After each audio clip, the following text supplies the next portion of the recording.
Ce que nous disons dans les moments difficiles et notre façon d'agir dans les moments difficiles en disent plus sur nous que le nombre de réunions auxquelles nous assistons. Restez avec nous dans Jouissez de votre vie.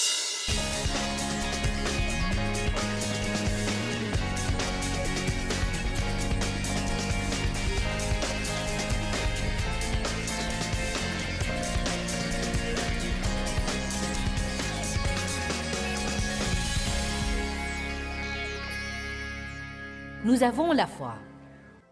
À chacun est départie une mesure de foi.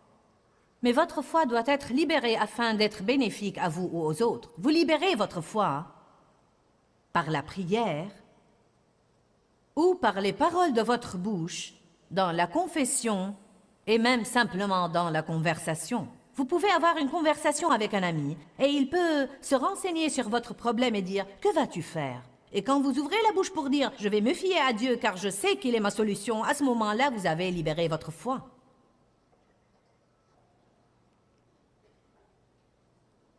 « 1 Samuel 17, 42 » Nous voyons David faire face à Goliath.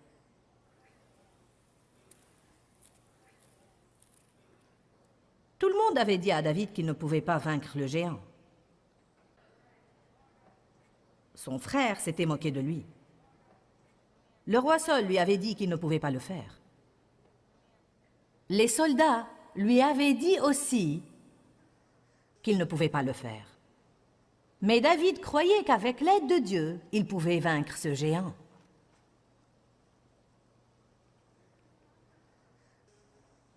Et quand le Philistin se retourna et aperçut David, il le dédaigna et le méprisa, ne voyant en lui qu'un gamin, au teint clair et à la jolie figure. Alors tout de suite, le diable s'est moqué de lui. Est-ce que le diable ne se moque jamais de vous? Oui, certainement. Et le Philistin dit à David, « Je veux que vous remarquiez que Goliath, qui représente le diable là, parlait à David. Le diable nous parle toujours. » Amen. Le Philistin dit à David, « Suis-je un chien pour que tu viennes à moi avec des bâtons ?» Et le Philistin maudit David par ses dieux. Et le Philistin dit à David à nouveau, « Viens vers moi et je donnerai ta chair aux oiseaux du ciel et aux bêtes des champs. » Puis David dit à Goliath, « Ce dont je veux vous parler aujourd'hui, c'est que vous devez répondre au diable. » J'ai dit, vous devez répondre au diable. Amen. Maintenant, certains le font. Et certains ne le font pas. Probablement, et pour parler franchement, la plupart ne le font pas. Peut-être que vous parlez du diable, mais je dis que vous devez répondre au diable. Et si vous êtes dans une atmosphère appropriée pour le faire, vous devez parler à voix haute. Et si la pression est assez forte et vous n'êtes pas dans l'atmosphère appropriée, vous devez aller quelque part où vous pouvez le faire. Le diable a dit certaines choses à Jésus enregistrées dans Luc 4, quand il l'a tenté dans le désert. 3 fois, dit la Bible, le diable dit à Jésus, et 3 fois la Bible dit, et Jésus répondit au diable, « Il est écrit. » Jésus a répondu au diable. Goliath a dit à David. Goliath a dit à David à nouveau. Et David répondit aux Philistins. Verset 45. « Tu viens à moi avec l'épée, la lance et le javelot, et moi je viens à toi au nom de l'Éternel des armées, du Dieu de l'armée d'Israël que tu as défié. » Au verset 46, David commence à prophétiser son avenir. Et vous allez trouver que vous pouvez faire ça. En fait, je crois que nous prophétisons notre avenir. Mais il s'agit de savoir quel genre de truc nous prophétisons. Certains de vous ont aujourd'hui ce qu'ils ont dit dans le passé et ils n'aiment pas ce qu'ils ont. Si vous voulez avoir quelque chose de différent dans l'avenir, vous feriez mieux de dire quelque chose de différent, car les paroles de votre bouche ont à voir avec ce qui se passe dans votre vie.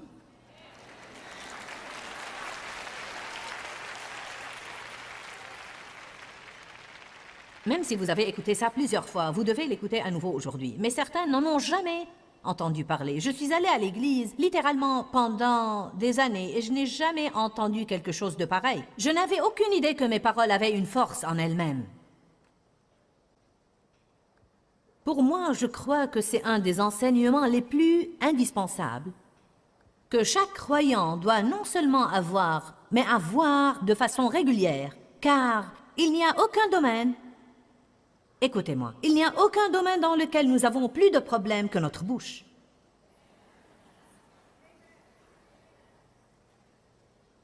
Si vous entendez ce que les gens disent, les gens prennent des habitudes. Je connais une personne qui dit peut-être 100 fois par jour « ça me tue ». Je te dis vraiment « ça me tue ». Je fais de mon mieux pour qu'elle arrête. Mais elle dit « eh bien, si ça arrive, ça va me tuer ». Si vous écoutez certaines des choses que nous disons, c'est comme « c'est tellement stupide ». Je vous le dis, le diable prend plaisir à tout ça. Si ça arrive, je ferai une dépression nerveuse. Allez maintenant, nous disons des trucs dingues.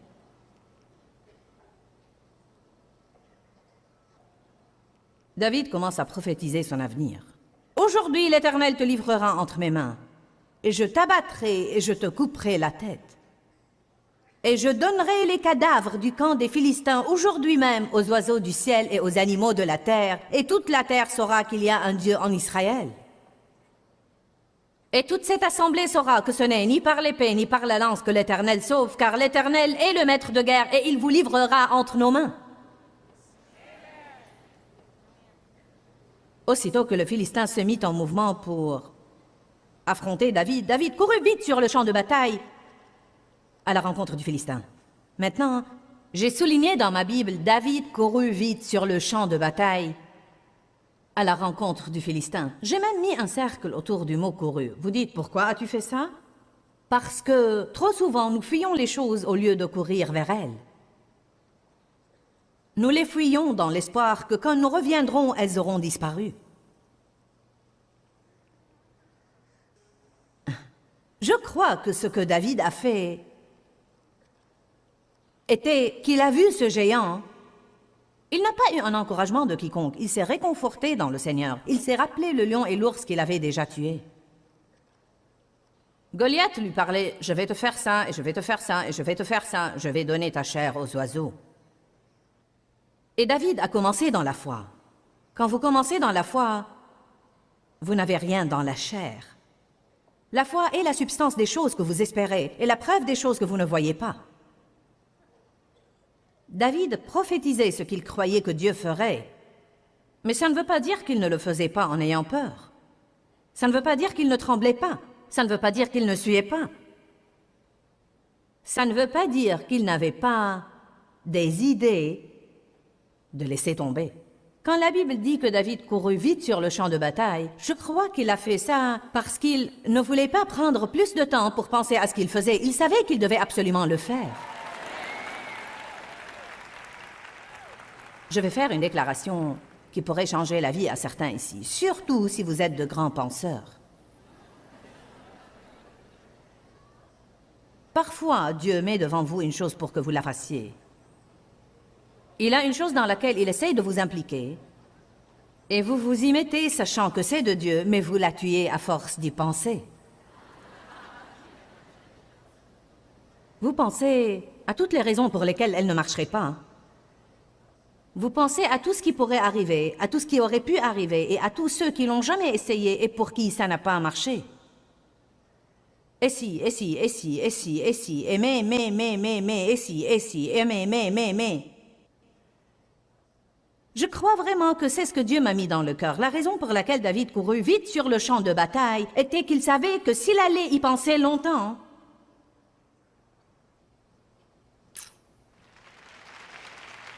il reviendrait retrouver ses petits moutons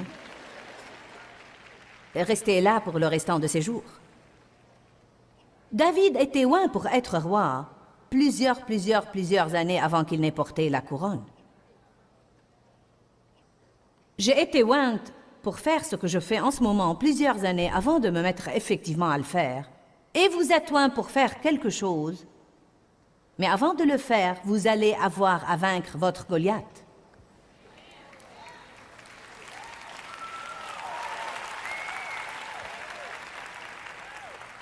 Qu'est-ce que je veux dire par là? Que vous allez avoir à tenir tête à l'ennemi Et vous allez avoir à lui faire savoir que vous savez qui vous êtes et que vous connaissez bien le Dieu que vous servez. Et que bien que l'ennemi ait un pouvoir, il n'a pas plus de pouvoir que le Dieu qui est à l'intérieur de vous. Et vous allez avoir à courir vite sur le champ de bataille et à arrêter de fuir les choses, car tout ce que nous fuyons a une emprise sur nous. Tout ce que nous passons par, nous le conquérons. Voulez-vous l'entendre à nouveau? Tout ce que nous fuyons a une emprise sur nous. Tout ce que nous passons par, nous le conquérons. Chaque victoire que nous gagnons nous donne une plus grande foi pour la prochaine bataille. Voilà pourquoi vous devez avoir vous-même de l'expérience avec Dieu. Les autres ne peuvent pas le faire à votre place. Vous devez aller aux lignes de combat, vous devez répondre au diable, vous devez passer par, et quand vous le faites, vous gagnez une victoire que personne ne peut jamais vous enlever à nouveau. Vous ne pouvez pas vivre de ma victoire, vous devez avoir la vôtre. Je peux vous parler de ma victoire et ça peut vous encourager, mais vous devez avoir votre propre expérience avec Dieu. Je veux faire une déclaration, et je veux que vous écoutiez ça. J'ai noté ici, quelle est la chose la plus difficile au monde? La chose la plus difficile au monde, c'est de ne pas dire la mauvaise chose quand quelque chose de mauvais vous arrive. La chose la plus difficile au monde, c'est de ne pas dire la mauvaise chose quand quelque chose de mauvais vous arrive. De rester positif dans les épreuves et les moments difficiles. De rester positif, de parler positivement quand vous avez mal, quand quelqu'un vous a fait du mal, quand la vie ne semble pas juste,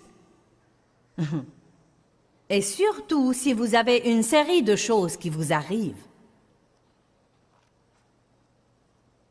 C'est la chose la plus difficile au monde. Ce que nous disons montre notre niveau de maturité spirituelle. Ce que nous disons dans les moments difficiles et notre façon d'agir dans les moments difficiles en disent plus sur nous que le nombre de réunions auxquelles nous assistons. Vous pouvez assister à des réunions jusqu'à ce que vous vous colliez aux chaises. Amen.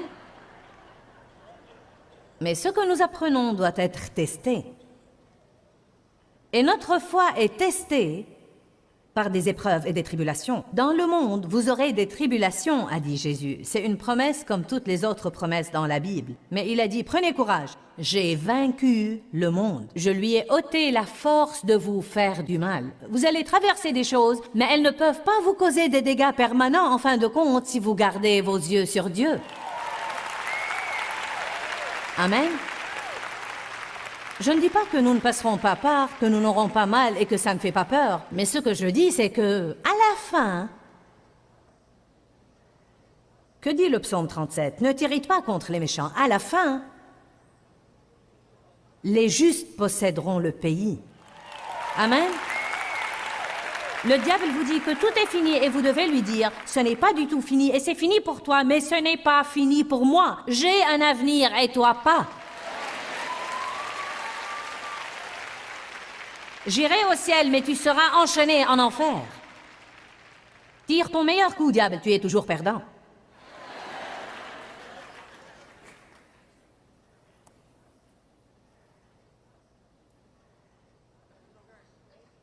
Romains 4, 16. La Bible dit que nous devons imiter Dieu, nous devons être des imitateurs de Dieu. Si je suis un imitateur de Dieu, je peux agir comme il agit et je peux parler comme il parle. En effet, il est écrit, « Je fais de toi le père d'un grand nombre de nations. » Dieu parle d'Abraham. « Je fais de toi le père d'un grand nombre de nations. » Notre père devant celui auquel il a cru. Voilà une déclaration sur Dieu. Dieu qui donne la vie aux morts. Alléluia. Quel que soit le nombre de choses mortes que vous avez dans votre vie, Dieu peut leur donner la vie. Il donne la vie aux morts et appelle le néant à l'existence et les choses qui ne sont point et qu'il a présagées et promises comme si elles étaient déjà. Vous devez comprendre ça pour comprendre la nécessité de parler la parole à voix haute. Dieu appelle les choses qui ne sont point comme si elles étaient. Si ce sont des choses qui sont sa volonté, il les appelle comme si elles existaient déjà avant qu'elles n'existent réellement dans son royaume. Car il voit par l'esprit et il sait qu'elles existent quelque part. Elles n'existent pas là où nous pouvons déjà les voir à l'œil physique. Donc en les appelant ou en appelant ces choses qui ne sont point comme si elles étaient, nous les retirons graduellement du royaume de l'esprit à ce royaume vu où nous pouvons les voir et en jouir. Je ne sais pas quel genre de doctrine vous avez entendu, mais les gens qui enseignent la confession positive sont parfois accusés d'être des pasteurs de nommez-la, réclamez-la. Donc laissez-moi clarifier que vous ne pouvez avoir aucune chose qui n'est pas dans la parole, mais que vous pouvez avoir tout ce qui est dans la parole. Donc, vous ne pouvez pas aller à l'église, choisir un homme que vous aimeriez avoir et aller partout en confessant qu'il est à vous et le prendre.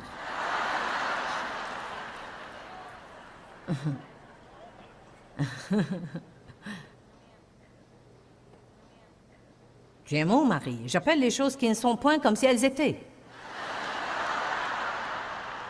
Mon nom ne sera plus Joyce, je ne sais quoi, mais... S'il y a une promesse dans la parole de Dieu, il vaut mieux que votre bouche s'accorde avec elle, si vous voulez l'avoir.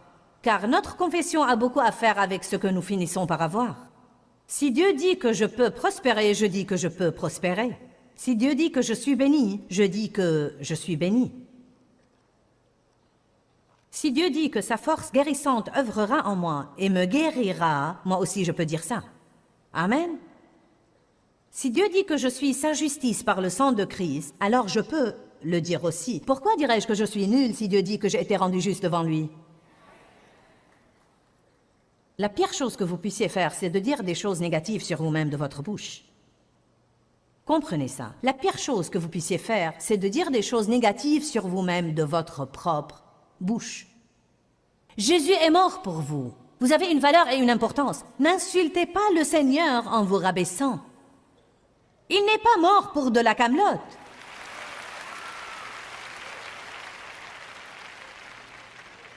Si vous avez regardé le film La Passion, vous avez vu les souffrances que Jésus a endurées pour vous. Il ne l'a pas fait parce que vous êtes nul et que vous n'avez ni valeur ni importance. Il l'a fait parce que vous êtes ses bien-aimés. Vous avez du prix à ses yeux et il a un bon plan pour votre vie.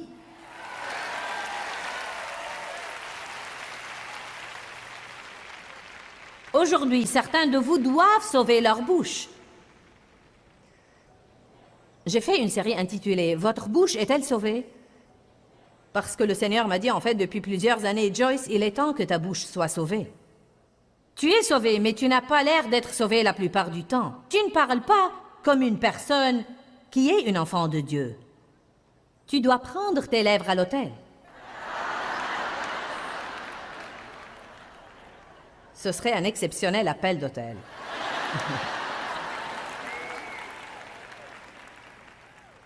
Proverbe 18, verset 20.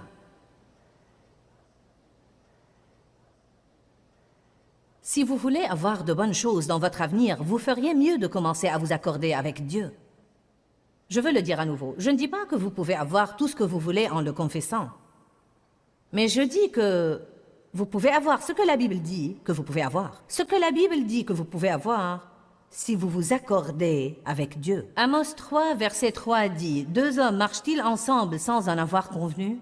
Ne vous accordez pas avec le diable, car il met des mensonges dans notre esprit, des choses qui ne s'accordent pas avec la parole de Dieu, et nous les confessons, et quand nous faisons ça, nous nous accordons avec le diable. Décidez-vous aujourd'hui à vous accorder avec Dieu et à être en désaccord avec le diable. Proverbe 18, 20. C'est du fruit de sa bouche que l'homme rassasie son corps. Et c'est des conséquences de ses paroles qu'il se rassasie, que ce soit le bien ou le mal. Dites tous, mes paroles ont des conséquences. La mort et la vie sont au pouvoir de la langue, et quiconque lui donne libre cours en mangera les fruits pour la vie ou la mort. Cela ne veut pas dire que nous ne pouvons pas être francs. Cela ne veut pas dire que si quelqu'un peut voir que vous avez attrapé une grippe et dit « Oh, es-tu malade ?» Vous n'avez pas à dire non. Une femme est venue à moi pour demander conseil. Elle m'a dit « J'ai besoin d'un conseil, mais je ne peux pas te dire quel est mon problème car je ne veux pas être négative. »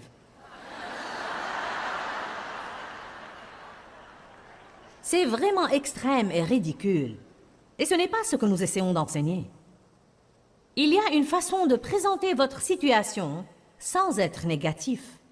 Vous pouvez dire « Oui, je me sens vraiment mal, mais je me fie à Dieu pour œuvrer dans mon corps et j'apprécierai que tu pries pour moi. » Vous ne devez pas rester debout là et avoir l'air d'un menteur, mais vous ne devez pas parler encore et encore et encore de votre problème. Alléluia.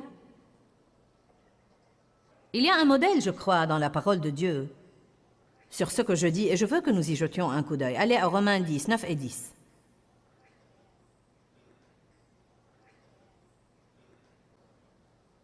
La Bible dit que nous sommes censés vivre de la même façon que nous avons commencé notre relation avec Dieu. Nous avons commencé par la foi, nous devons vivre par la foi.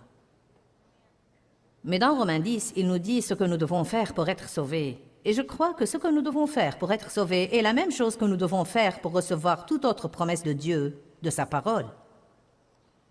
Le verset 9 dit « Si tu admets et si tu confesses de ta bouche que Jésus est Seigneur, et si dans ton cœur tu crois, et tu t'en remets à la vérité que Dieu l'a ressuscité des morts, tu seras sauvé. » Nous devons faire deux choses. Nous devons croire dans notre cœur et confesser de notre bouche. Car avec le cœur, une personne croit, et elle est justifiée, est rendue acceptable à Dieu. Et avec la bouche, elle confesse et déclare ouvertement et exprime librement sa foi. Et avec la bouche, elle confirme son salut. Donc, ce que ça dit, c'est que dans mon cœur, je crois et Dieu sait ce que je crois. Donc, je suis justifié et rendu juste devant Dieu, car je crois dans mon cœur. Mais quand je le dis de ma bouche, ça l'identifie dans cette atmosphère et dans ce royaume. Quand je l'exprime, ça fait savoir au diable où j'en suis. Vous savez, peut-être que vous pensez qu'être positif et penser à des choses positives et dire des choses positives est du charabia qui n'a aucun sens. Mais la Bible nous apprend que nous devons être positifs comme Dieu est positif, que nous devons penser positivement, que nous devons avoir de bonnes pensées, et que nous devons dire de bonnes et convenables choses de notre bouche. Nous devons laisser sortir de notre bouche ce que dit la Bible, et non pas ce que dit le monde. Vous devez confesser la parole de Dieu de votre bouche tous les jours à voix haute, surtout dans des domaines où vous voulez voir arriver quelque chose, ou peut-être dans des domaines où vous avez un problème. Vous devez dire le contraire de votre problème, dire ce que la Bible dit, et non pas ce que vous sentez ou pensez. Si Ézéchiel a pu prophétiser sur des tas d'ossature mortes et desséchées, vous pouvez prophétiser sur votre avenir et vous pouvez prophétiser sur les besoins et les problèmes de votre vie. Nous pouvons appeler les choses qui ne sont point comme si elles étaient. Pourquoi, Seigneur, pourquoi? Dans ce livret, Joyce Meyer nous enseigne à travers la parole comment être délivré de la confusion. Pour obtenir ce livret gratuitement, écrivez-nous à Joyce Meyer, boîte postale 40095-6300 Larnaca, Chypre. Ou bien visitez notre site web www.joycemeyer.org/fr.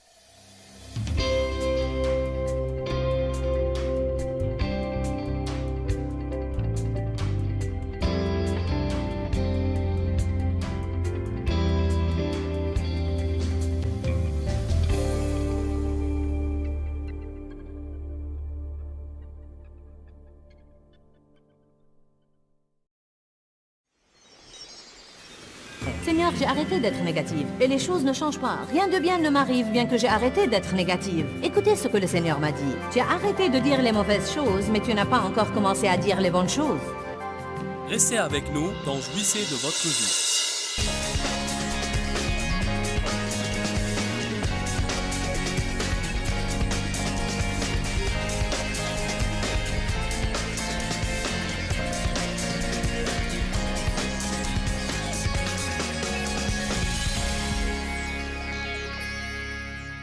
La Bible dit dans le psaume 119, « Ma parole est éternellement établie dans les cieux. » Dieu l'a prononcée et elle est établie. Et quand nous disons des choses, elles deviennent établies. Elles deviennent fermes dans nos cœurs et fermes dans les cœurs des autres. Pourquoi ça vous fait du bien d'écouter le même genre de message encore et encore?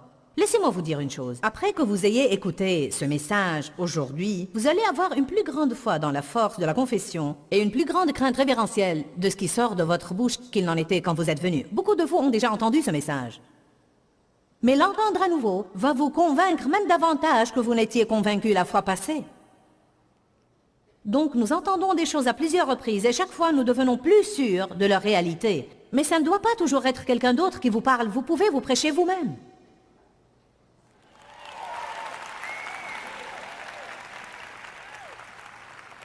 Je sais que Dave m'aime, mais chaque fois qu'il me dit « je t'aime », ça devient plus fermement établi dans mon cœur. Et s'il ne me l'avait dit que le jour de notre mariage et que pendant ces 37 années, je ne l'avais jamais entendu à nouveau, je ne vais pas trop le croire. N'est-ce pas? Mais il me le dit presque tous les jours, et parfois 2 fois par jour. Donc je suis très convaincue que Dave m'aime. Oui, pour Dave, amen.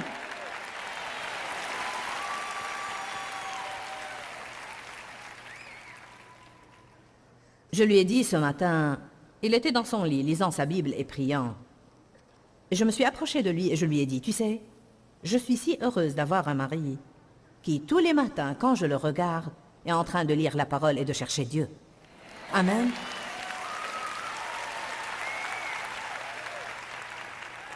Voyez, je pourrais avoir ça dans mon cœur. Je saurais ce que je ressens à cet égard, mais ça ne lui servirait à rien si je ne le lui disais pas. Voilà pourquoi nous devons nous servir de notre bouche pour les bonnes choses, pour témoigner d'appréciation et non pas pour critiquer les mauvaises choses chez quelqu'un. Si souvent nous sommes tellement prompts à faire des critiques, mais tellement lents à faire des éloges. Laissons Dieu et non pas l'ennemi se servir de notre bouche. Hébreux 4, 14. Allez à Hébreux. Je veux vous montrer 2 écritures dans Hébreux.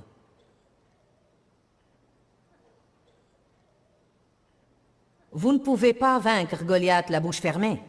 Répondez au diable. Il vous parle, alors vous devez lui répondre. Hébreux 4, 14. Ayant donc un grand souverain sacrificateur qui est déjà monté et qui a traversé les cieux, Jésus le Fils de Dieu, tenons ferme la profession de notre foi en lui. Allez à Hébreux 10, 23.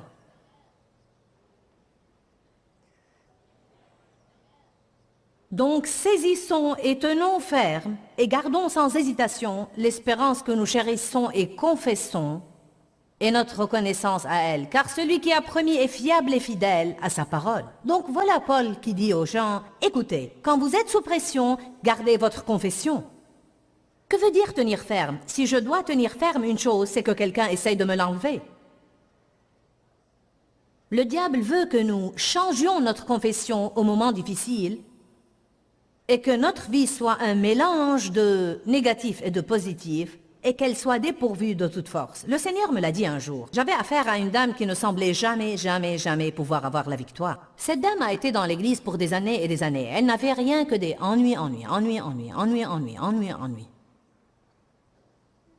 Et je me disais, qu'est-ce qui se passe dans la vie de cette dame? J'étais près d'elle pour longtemps. Et je voyais comment elle se comportait. Et Dieu m'a dit, sais-tu pourquoi elle n'a pas de force dans sa vie?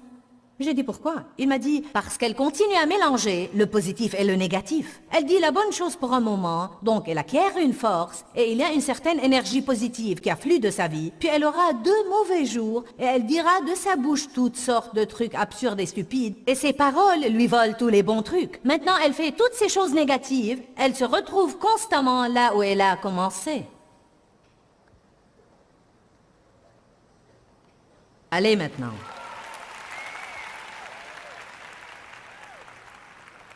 Il vous est facile d'être d'accord avec ça aujourd'hui et de crier « Amen » à mon sermon. Mais qu'arrivera-t-il quand vous revenez à votre vie et les choses ne se passent pas comme vous le voulez? Ça ne veut pas dire que nous allons toujours réussir à 100%, que nous n'allons pas avoir des moments où nous devons nous repentir et demander à Dieu de nous couvrir pour avoir ouvert des portes. Mais au moins, quand nous disons des trucs négatifs et que le Saint-Esprit établit notre culpabilité, nous devons dire « Dieu, je suis désolé. J'ai dit des trucs et je sais que j'ai probablement ouvert une porte à l'ennemi. Je te demande de me pardonner et de me couvrir et de fermer cette porte en ce moment. J'implore le sang de Jésus sur ma vie. »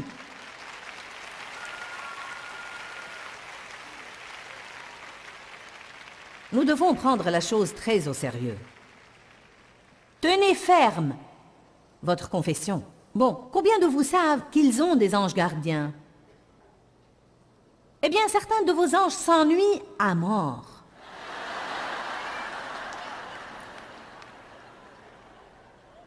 Ils ont des tas de jours où ils ne font absolument rien, à part flotter sur un nuage dans l'attente que vous leur donniez une chose sur laquelle œuvrer. Hébreux 1, 13. Oh, ces deux écritures me stimulent vraiment.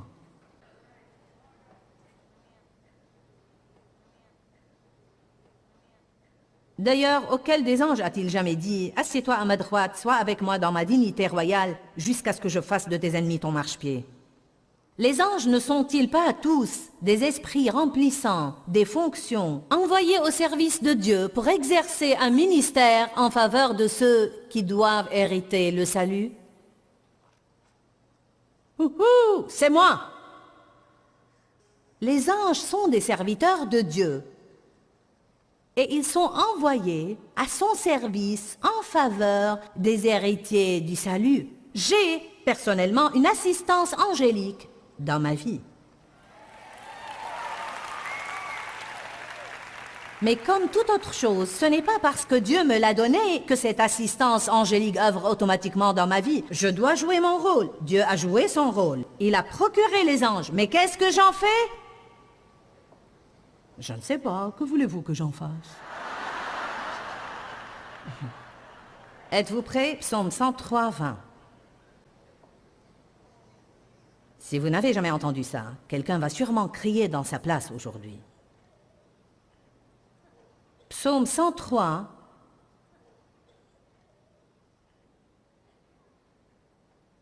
verset 20.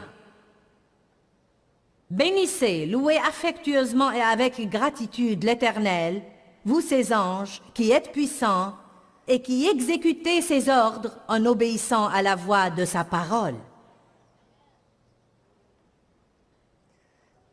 Donc les anges ne m'aident pas parce que je râle et je me plains. Les anges ne m'aident pas parce que je m'apitoie sur moi-même toute une semaine. Les anges ne m'aident pas parce que je pique une colère. Mais si je prononce la parole de Dieu, ils l'écoutent et se mettent au travail. Amen? Combien de vous comprennent ça?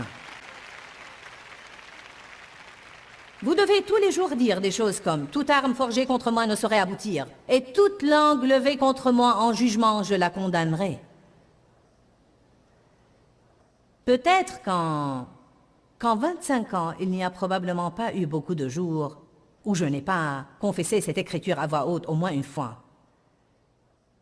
Et parfois plusieurs fois. J'ai demandé au Seigneur une fois, pourquoi dis-je toujours? C'est comme si j'étais menée par l'Esprit à confesser cette écriture-là à voix haute tout le temps. Il m'a dit, ne te rends-tu pas compte que parce que tu es exposé à l'opinion publique et devant tellement de gens, il y aura toujours quelqu'un qui dira du mal de toi? Je te mène par mon esprit à confesser cette écriture car tu en as besoin pour ta protection. Toute arme forgée contre moi ne saurait aboutir et toute langue levée contre moi en jugement, je la condamnerai. La parole de Dieu est une protection pour votre vie. Maintenant, laissez-moi revenir en arrière. 28 ans. Quand j'ai d'abord reçu le baptême du Saint-Esprit et que j'ai commencé à être plus sensible à la voix de Dieu et que j'avais faim d'apprendre la parole de Dieu, j'étais une personne très négative. J'ai été élevée dans une ambiance très négative et j'avais acquis beaucoup de mauvaises habitudes. Beaucoup de choses négatives étaient arrivées dans ma vie.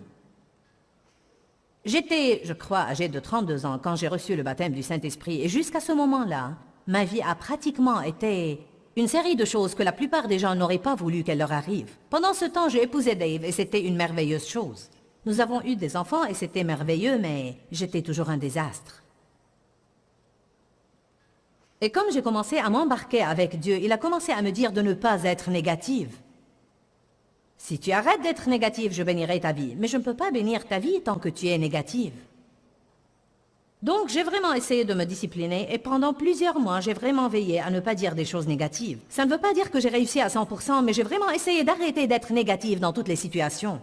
Mais je ne sentais toujours pas que quelque chose changeait dans ma vie. Un jour, je murmurais pendant mon temps de prière. « Seigneur, j'ai arrêté d'être négative et les choses ne changent pas. Rien de bien ne m'arrive bien que j'ai arrêté d'être négative. » Écoutez ce que le Seigneur m'a dit. « Tu as arrêté de dire les mauvaises choses, mais tu n'as pas encore commencé à dire les bonnes choses. »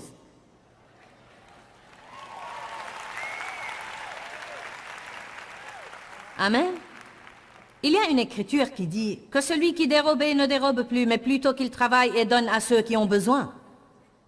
Donc ça ne suffit pas d'arrêter de voler, vous devez travailler et aller donner à quelqu'un d'autre. Dieu ne veut pas que nous arrêtions de faire les mauvaises choses, il veut que nous commencions à faire les bonnes choses. Eh bien, j'ai arrêté d'être négative et ça m'a fait du bien. Mais je n'ai pas donné du travail à mes anges.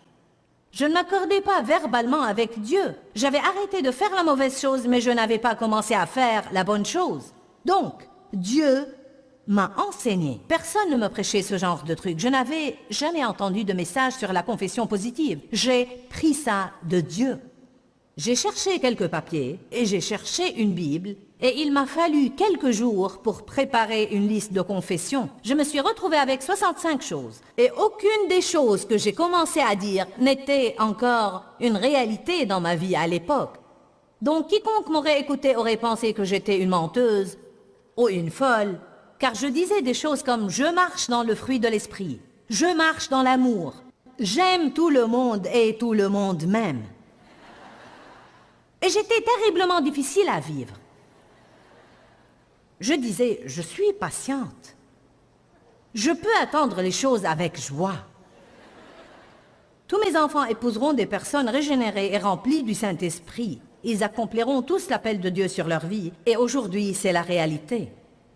J'ai commencé quand ils portaient des couches.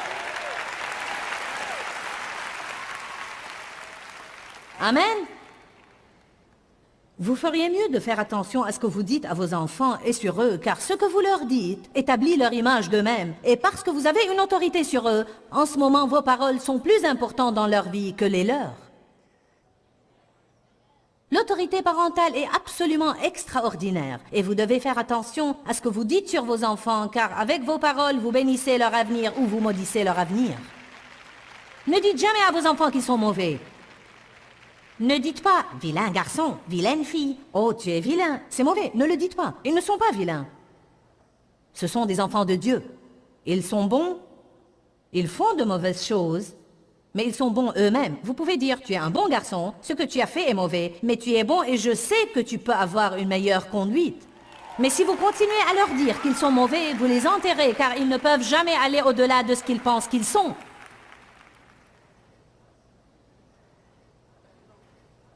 Dans mon livre, Moi et ma grande gueule, j'ai fait cette liste de confessions et 2 fois par jour, pendant 6 mois, je marchais dans ma maison et je confessais ces choses à voix haute.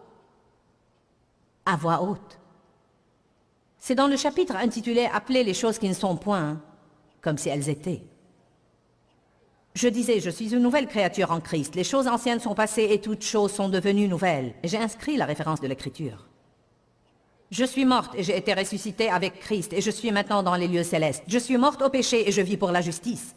J'ai été affranchie. Arrêtez de demander à Dieu de vous affranchir et commencez à confesser que vous êtes affranchis.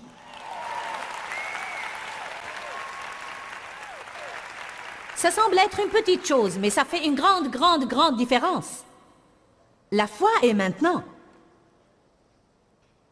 Je suis libre d'aimer, libre d'adorer. Je suis libre de faire confiance sans craindre d'être rejetée ou d'avoir mal. J'avais tellement peur des relations, car j'étais toujours blessée et rejetée. Mais je ne voulais pas être comme ça. J'ai confessé que je n'allais pas vivre dans la crainte.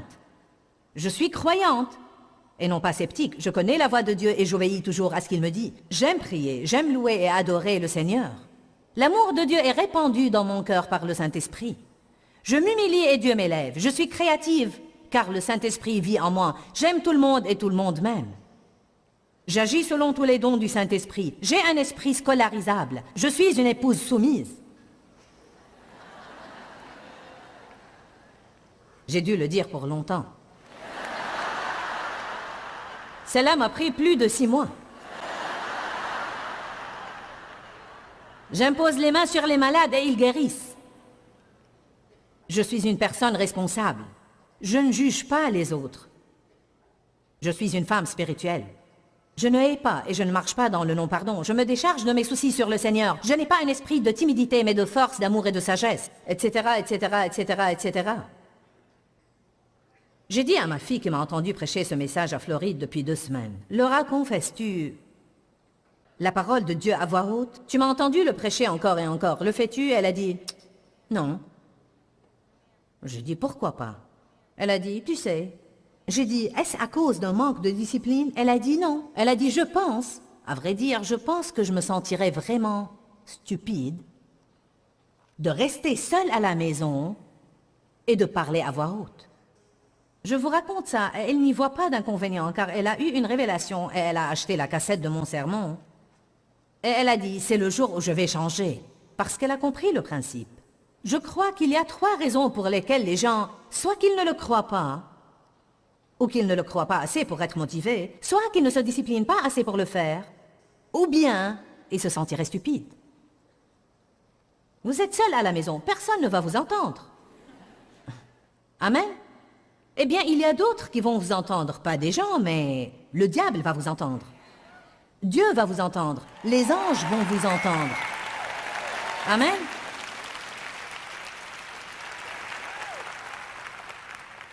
Même aujourd'hui dans ma vie, je pratique toujours ce principe. Je dis des choses comme « Mon mariage va de mieux en mieux tous les jours. Dave et moi, nous nous rapprochons plus tous les jours. Nous communiquons admirablement. » En fait, au fil des années, c'est un domaine où Dave et moi avions eu des problèmes car nos personnalités sont tellement différentes. Je disais pendant des années, nous ne pouvons pas communiquer. Nous ne pouvons pas communiquer. Nous ne pouvons pas communiquer. Quelle est la profondeur du trou que vous avez creusé? Pour combien d'années avez-vous dit la même stupide chose? Nous ne pouvons pas communiquer, nous ne pouvons pas communiquer, nous ne pouvons pas communiquer. J'ai commencé à dire depuis quelque temps, toute seule, en marchant dans la maison, pendant mon temps de prière ou en m'asseyant, Dave et moi communiquons admirablement. Nous nous comprenons bien. Nous parlons ensemble de toutes sortes de choses. Nous avons une merveilleuse communication et Dieu peut en témoigner. J'ai vu des changements spectaculaires depuis ce moment-là. Vous devez appeler les choses qui ne sont point comme si elles étaient et arrêter d'appeler les choses qui sont comme si elles allaient toujours être ou empirer. Parfois, nous appelons les choses que nous avons comme si elles allaient empirer, pas s'améliorer. Amen. Quelqu'un a retiré quelque chose de ça aujourd'hui? Bien.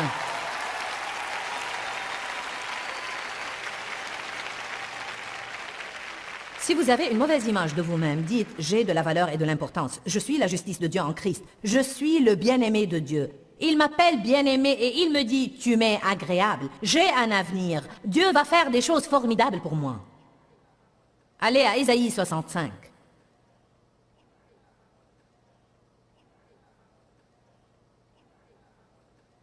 Ma fille Sandra confesse la parole à voix haute. Et Dave confesse la parole à voix haute.